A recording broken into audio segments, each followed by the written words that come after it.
اعوذ باللہ من الشیطان الرجیم بسم اللہ الرحمن الرحیم بسم اللہ الرحمن الرحیم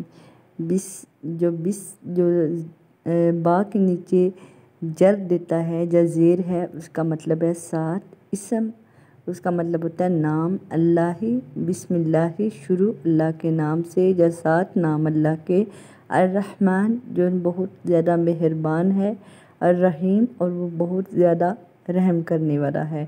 الف لام جو الرحمن سے پہلے آیا ہے اور الف الرحیم سے پہلے آیا ہے، اس سے مراد یہ ہے کہ کسی اسپیسیفک چیز کو جب یوز کریں تو جس طرح انگلش لینگویج میں جو گرامر ہے اس میں اگر جو سینٹینسز ہیں ان کا آپ استعمال کریں گے تو جو خاص چیز ہوتی ہے اس کے ساتھ استعمال ہوتا ہے دا گرل دا بوائے.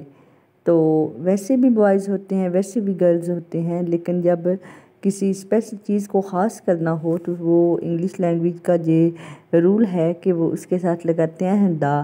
بالکل سیم عربک لینگویج میں بھی الف لام اور الف لام جو ہے اس کا وہی رول ہے جو انگلش لینگویج میں دا کا ہے. الرحمن جو بہت زیادہ مہربان ہے، الرحیم جو بہت زیادہ رحم کرنے والا ہے.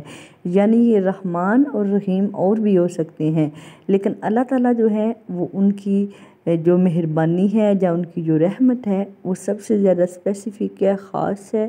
اس کے اندر وہ جزو ہے جو کسی اور کی رحمت میں اور مہربانی میں نہیں پایا جاتا. یعنی آپ سمجھ گئے ہوں گے کہ الف لام کا کیا مطلب ہے، بہت زیادہ مہربان، اور الرحیم بہت زیادہ رحم کرنے والا. الحمدللہ رب العالمین. اچھا، اب الف لام حمد کے ساتھ بھی آ جاتا ہے. ہم الحمدللہ رب العالمین تمام تعریفیں ہیں رب العالمین جو رب ہے جہان کا، اس کے لیے. پھر وہی حمد تعریف تو کسی کی بھی کی جا سکتی ہے، تعریف کے لائق تو کوئی بھی ہو سکتا ہے، لیکن یہ جو تعریفیں اللہ تعالیٰ کی جا سکتی ہیں وہ کسی انسان کی یا دنیاوی زندگی میں کسی اور کی نہیں کی جا سکتی.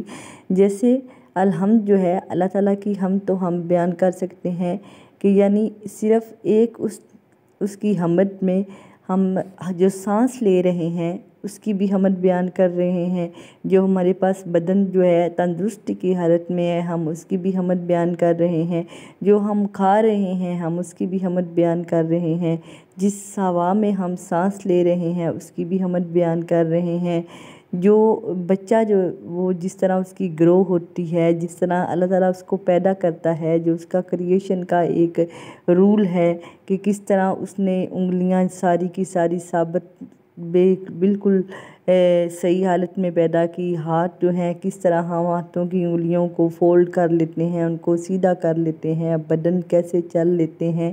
یعنی اللہ تعالیٰ کی الحمدللہ ہی وہ اس کی حمد جو ہے وہ اسپیسیفک ہے کہ جس حمد کے لائق اللہ تعالیٰ ہے اور کوئی انسان اس جیسی حمد کا لائق ہو ہی نہیں سکتا. تو تمام تعریفیں ہیں للہ اللہ کے لیے، رب العالمین جو رب ہے جہان والوں کا. اب رب کا مطلب ہے پالنے والا، رب کا مطلب ہے پالنے والا. عالمین جو سارے جہان کو پالنے والا ہے. عالم میں کیا کیا چیز آتی ہیں، اس میں جو خلا میں معلق چیزیں ہیں، جو جیسے پرندے کر لیں، جو ہواؤں میں مخلوق ہے اس کو بھی وہ پال رہا ہے، جو دریاؤں میں مخلوق ہے اس کو بھی پال رہا ہے، جو دریاؤں کے نیچے زیر آب ہیں مخلوق ہے اللہ تعالیٰ اس کو بھی پال رہا ہے، چرند کو پرند کو، جنگلوں میں جو مخلوق ہے اس کو پال رہا ہے، جو دنیا میں جو مخلوق ہے اس کو پال رہا ہے. اور یہ صرف ایک دنیا نہیں ہے، دنیا 7 زمینیں اور 7 آسمان میں جتنے بھی مخلوق ہے ان سب کو پال رہا ہے. عالمین جو رب ہے سارے جہان کا.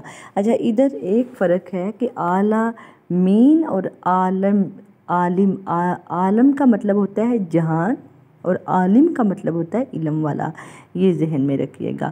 الرحمن الرحیم جو بہت زیادہ مہربان ہے اور جو بہت زیادہ رحم کرنے والا ہے. مالک ہے یوم الدین قیامت کے دن کا. دین کہتے ہیں قیامت کو اور یوم کہتے ہیں دن کو. ایام واحد ہے یوم واحد ہے اور ایام جمع ہے. مالک ہے قیامت کے دن کا.